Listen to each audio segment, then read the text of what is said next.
Jom kita tengok sekali selepas layan bang. Banyak clear nampak.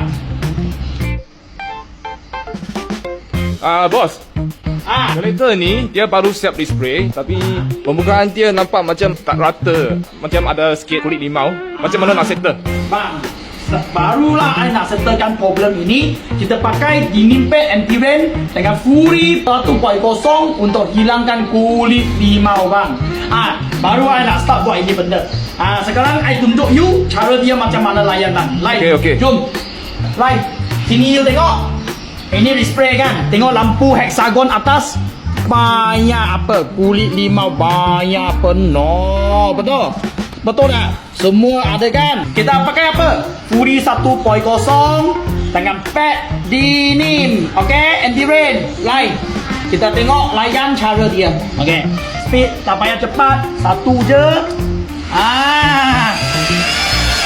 Layan bang. Buka dulu. Kasih pompau buka dulu. Okay, lepas tu layan. Layan ini macam.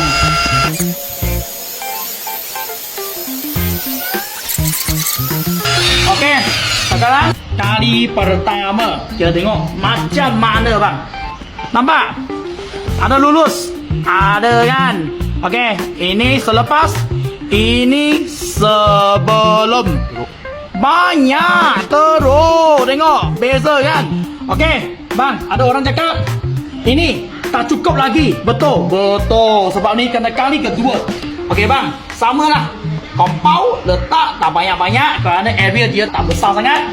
Okey, letak dekat tempat yang nak polish, buka dulu. Speed tak payah cepat, layan saja bang. Okey, Lai. Kali kedua sudah siap. Okey, Lai. Kita tembak air dulu. Kita lap macam mana. Tengok beza dia bang. Lagi lulus habis bang. Ini yang sebelum tadi yang tunjuk. Banyak gila.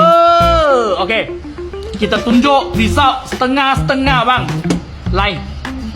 Jom kita tengok sekali selepas layan bang. Banyak clear nampak. Banyak clear nampak.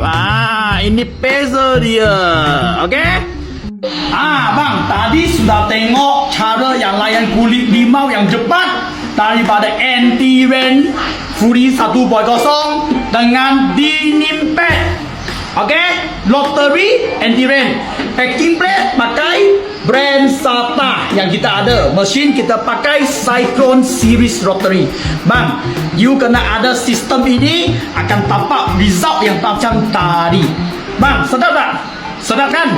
Barang baik, jangan terlepas. Ada apa-apa pertanyaan, PM kita bang. Thank you bos.